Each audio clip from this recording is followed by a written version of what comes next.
Good morning, my brothers and sisters. Today is July the 26th, 2020. It is the 135th day of the virus. And we have left Peter yesterday being his faith and the work of the Lord being what the Lord builds his church on. And immediately following this great joy, Jesus says this, and this is in Luke chapter 9. And he strictly charged and commanded them to tell this to no one, that is, that Jesus is the Christ.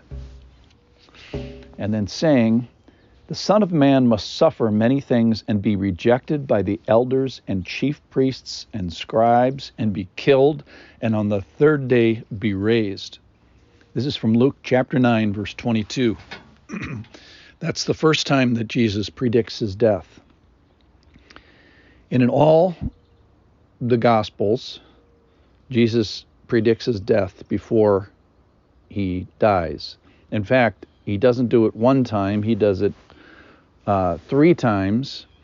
And then when he's done dying, he reinforces the lesson with another time. And then he talks about Jerusalem another time. So let's just, in the Gospel of Luke alone, I just want to run through these.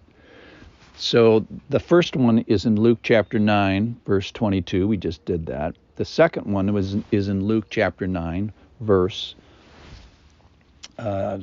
43. But while they were marveling at everything Jesus was doing, Jesus said to his disciples, "Let these words sink into your ears. The Son of Man is about to be delivered into the hands of men." But they did not understand the saying, it was concealed from them, that they might not perceive it. And they were afraid to ask him about this. So that's the second time. Then the second and a half time, Jesus says in Luke chapter 13, verse 33, "Nevertheless, I must go on my way today and tomorrow and the day following, for it cannot be that a prophet should perish away from Jerusalem." Verse 34 of Luke chapter 13. "O Jerusalem, Jerusalem, the city that kills the prophet and stones those who are sent to it. How often would I have gathered your children together as a hen gathers her brood under her wings, and you would not." And then Luke chapter 18, verse 31. "And taking the 12, he said to them, 'See, we are going up to Jerusalem, and everything that is written about the Son of Man by the prophets will be accomplished. For he will be delivered over to the Gentiles and will be mocked and shamefully treated and spit upon, and after flogging him, they will kill him, and on the third day he will rise again.' But they understood none of these things. This saying was hidden from them, and they did not grasp what was said." And then finally, after the women come to the tomb, Jesus reminds them, "He is not here, but is risen. But remember how he told you while he was still in Galilee, that the Son of Man must be delivered into the hands of sinful men and be crucified, and on the third day rise." So that's in Luke chapter 24, verse 7. So a couple things about this. I just want to summarize the who, what, when, where, why of these statements. So the who is, Jesus says he's going to be delivered in number 1. He says he's going to be delivered to the elders, the chief priests, and the scribes, basically to the Jews. So let's blame the Jews. Well, hold on here. In the second one, he says he's going to be delivered into the hands of men, into the hands of humanity. Then in 3, he says he's going to be delivered to the Gentiles. You remember Pilate had a hand in this as well. So nobody's not to blame, as I think the point behind the who.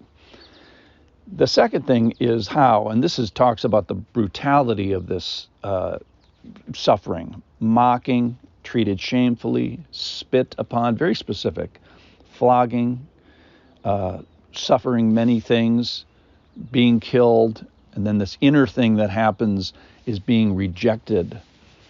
And then on the third day rising, which is the happy part of the story. The when, in number one, it's not very specific. It's just in this lifetime.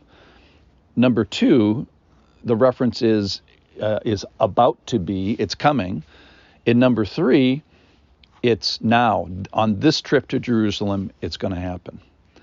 Then the where, and this is a lot of history goes into this one, because Jerusalem is built on Mount Moriah, which is where Abraham sacrificed Isaac, where David built his temple. Why did he build his temple there? Because the hand of the Lord was stayed. The angel of destruction was working its way through. And the reason David wanted the temple there is because that's physically where it happened. So there's this history and prophecy and geography and this importance of place in Jerusalem. And then why? So the first, number one, talks about the third day being raised. Number three talks about everything written would be accomplished. So there's no surprise here. So I wanted just to run through these to emphasize a couple of things. Obviously, the brutality of the event that was going to happen and the suffering, a lot of suffering is necessary for a lot of sin.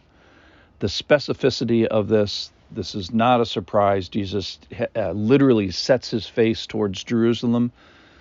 It's geographically anchored.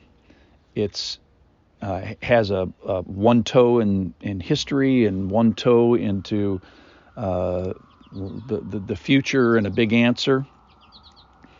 It's obviously miraculous. The resurrection from the dead is a big deal, no matter how you slice it.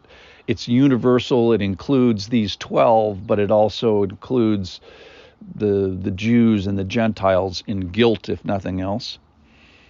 It's also hidden in a sense. It's hidden in plain sight. Jesus has to tell them 3 times, and they still don't get it. And even after the resurrection, Jesus has to remind them another time. And on the road to Emmaus, before the light bulb goes on, it takes a very long time for the light bulb to go on. It's, however, very prophesied and repetitive. So it's certainly no surprise if you're... The way I like to say it is that it's hidden in plain sight and their eyes didn't see very well. But it's a central, important event that Jesus lets people know. So I just wanted to run through that just in the Gospel of Luke. You can do Matthew and Mark as well. So it's an important thing. It's going to keep coming up.